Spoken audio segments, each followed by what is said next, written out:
ఇప్పుడు మనకి అందుబాటులో ఉన్న స్వీట్ కార్న్తో ఫ్రైడ్ రైస్ చేశానండి. చూస్తుంటేనే తెలుస్తుంది కదా ఎంత బాగుందో, తింటే కూడా అంతే బాగుంది. ఈ ఫ్రైడ్ రైస్ లోకి ఎటువంటి కూర కూడా అవసరం లేదు, ఇలాగే తినేయొచ్చు. ప్రాసెస్ అయితే చూపించేస్తాను, చూసేయండి. ముందుగా ఒక ఆనియన్ ని ఇలా సన్నగా కట్ చేసి పెట్టుకోవాలి. ఒక టమాటా చిన్న చిన్న ముక్కలుగా కట్ చేసుకోవాలి. అలాగే క్యారెట్ మీకు నచ్చిన షేప్ లో కట్ చేసుకుని 2 పచ్చిమిర్చి ఇలా ముక్కలు చేసి పెట్టుకోవాలి. అల్లం వెల్లుల్లి పేస్ట్ అండి, అందుబాటులో ఉంటే అది వాడుకోవచ్చు. నేనైతే తురిమి తీసుకున్నాను. అల్లం ముక్క, వెల్లుల్లి ఇవి 2 కూడా ఫ్రెష్ గా ఇలా తురిమి తీసుకున్నాను. దీనిలోకి ముఖ్యమైనది స్వీట్ కార్న్. ఇలా సగం ముక్క పక్కన పెట్టేసుకున్నాను. ఒక హాఫ్ మాత్రమే ఇలా ఒలిచి తీసుకున్నాను. ఇప్పుడు ఒక ప్యాన్ లోకి ఆయిల్ వేసి ఆయిల్ హీట్ ఎక్కిన తర్వాత టీ స్పూన్ జీలకర్ర, ఒలిచి పెట్టుకున్న స్వీట్ కార్న్ వేసి వేయించుకోవాలి. ఒక 5 నిమిషాల పాటు ఇలా స్వీట్ కార్న్ మొత్తం వేగే వరకు వేయించుకోవాలి.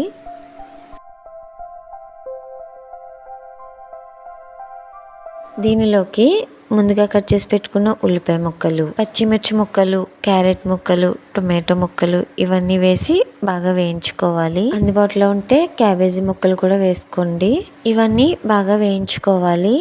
ఇలా మొత్తం అన్ని వేగిన తర్వాత ఫ్రెష్గా దంచి పెట్టుకున్న అల్లం వెల్లుల్లి పేస్ట్ వేసుకుని బాగా వేయించుకోవాలి. అల్లం వెల్లుల్లి పేస్ట్ పచ్చివాసన పోయేంత వరకు వేయించుకున్న తర్వాత చిటికెడు పసుపు, రుచికి సరిపడినంత సాల్ట్, రైస్ కూడా వేస్తాం కనుక రైస్ లోకి సరిపడ్డది కూడా వేసేసుకోవాలి. టీ స్పూన్ కారం వేసి మొత్తం అంతా కలిసేలా కలుపుకోవాలి. ఇప్పుడు దీనిలోకి సాస్లు యాడ్ చేసుకోవాలండి. నాకు అందుబాటులో ఉన్న సాస్లు soya sauce 1 spoon, 1 spoon tomato sauce, 1 tea spoon ఉండేలాగా వెనిగర్ వేసుకోవాలి.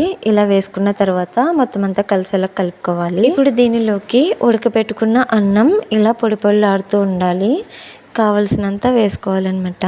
మనం గ్రేవీ ప్రిపేర్ చేసాం కదా, దానికి సరిపడ్డ రైస్ అయితే వేసుకోవాలి. ఇలా రైస్ మొత్తం కలిసేలా కలుపుకోవాలండి. స్టవ్ ఆఫ్ చేయకుండానే ఒక 5 నిమిషాల పాటు ఇలా కలుపుకోవాలి. స్వీట్ కార్న్ ఇప్పుడు అందుబాటులో ఉంటున్నాయి కనుక అప్పుడప్పుడు ఇలా ప్రిపేర్ చేసుకుని టిఫిన్గా కానీ, లంచ్ టైంలో కానీ, లేదంటే ఈవినింగ్ స్నాక్ రూపంలో కానీ తీసుకోవచ్చు. చివరిగా దీనిలోకి టీ స్పూన్ ధనియాల పొడి వేసి ఫ్రైడ్ రైస్ మసాలా ఉంటుంది కదండి, అది కూడా 1 టీ స్పూన్ వేసి మొత్తం కలిసేలా కలుపుకోవాలి.